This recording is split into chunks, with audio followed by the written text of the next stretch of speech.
Hey, how's it going everyone? In today's video I'm going to explain the CSS is selector, which is a extremely useful selector, especially when you want to select multiple elements. Now this is a pseudo class selector, just as we explored last time or in the previous video, the CSS has selector. Both of them are more advanced selectors and will make your life much easier. Believe me, it did help me. Now the CSS is selector will help you write compounded selector. Also, just like the has selector, it is a function that takes a selector list as its argument and selects any element that can be selected by one of the selectors that is in the list. Now, this is extremely useful for writing large selectors in more compounded form. Also, if you ever used SAS, you know that we could select within elements use the parent selector multiple elements, so basically under hierarchy. Now we're also going to take a look at the specificity of the selector, because there is where the magic happens and there's where specificity really takes a level up. Also, we're going to go a couple of levels down in the specificity. Okay, enough with this. Let's take a look at some examples using our Visual Studio Code editor. So I'm just going to create a index.html file. There's nothing special here. And let's start with the boilerplate, shift, exclamation mark. And within the body tag, we're going to create an unordered list, which is then going to contain, so this is going to contain LIs. Let's just say with the text of list dash item and item. And I'm going to multiply this times 5. I'm also going to create an unordered list. So let's just copy this, paste it once again, and replace the ordered list with the unordered list with an ordered list. Okay, let's also open this up using live server. Right click, live server. Let's drag this puppy to the right side. And also I'm going to zoom in there a bit. So user going to come to the left side and user to the right side, so everyone can see everything. Nice. Now let's also create an index.html. Now let's also create a style.css file. So style.css and integrate it within our index.html. So above the title, I'm just going to link it up using style.css. There we go. So let's take the normal use case. How would you select all of the list items, both in the ordered list and both in the unordered list? Now, you would just type in all of the LIs, but maybe there are some LIs that are outside the unordered list and you wouldn't want to select them. So you would need to specify that the unordered list LIs, comma, the ordered list LIs should, let's say, have the color of red, the usual color red. Perfect. Now there's another way of selecting this, and this is using the is selector. All you have to do is column is parenthesis.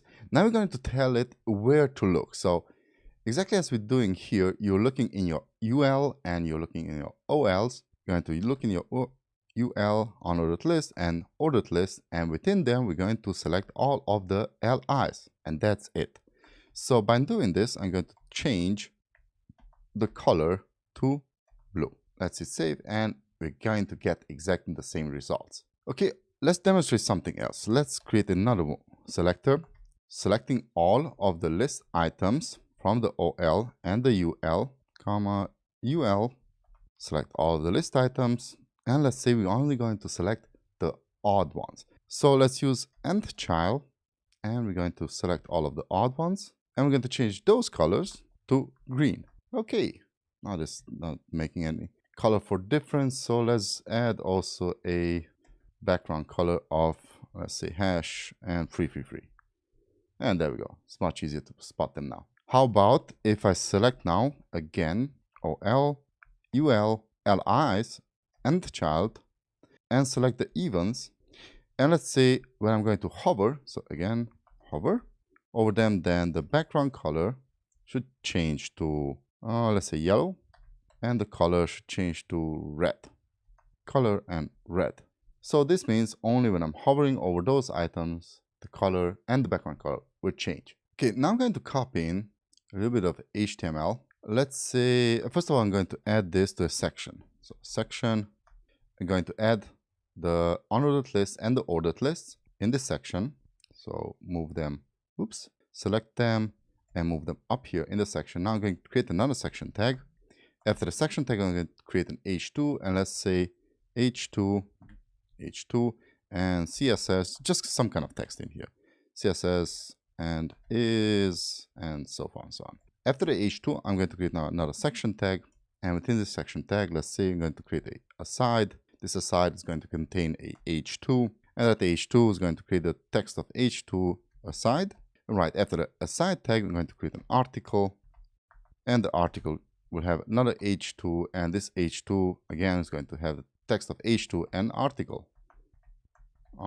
There we go. So let's talk about specificity. I'm going to also close up now the Explorer tag, and let's just type in here a level 0, comment level and 0. Level 0 meaning specificity 0, h2, let's say is going to have a font size. First of all, let's change the color. So let's add to this a color red. Boom, there we go. All the h2s have now the color red.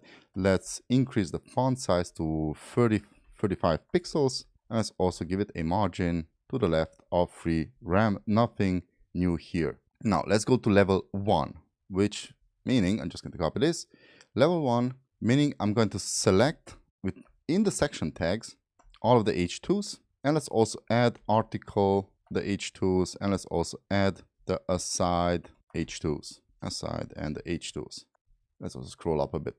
Now let's increase those font sizes to 20, actually decrease them to 25 pixels, and let's change the color to blue.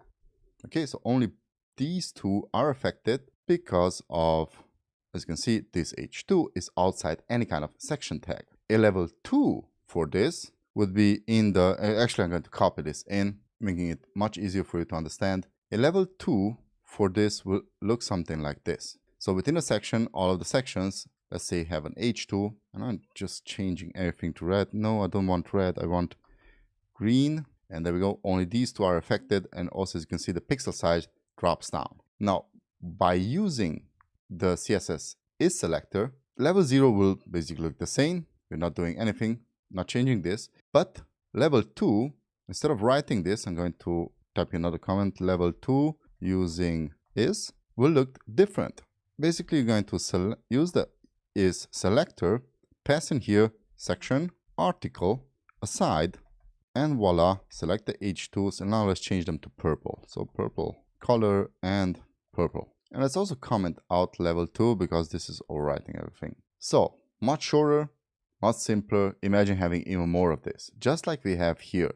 So I'm going to comment this back in, or level 2, and let's replace the level 2 with everything that we have here. Now this would look something like this.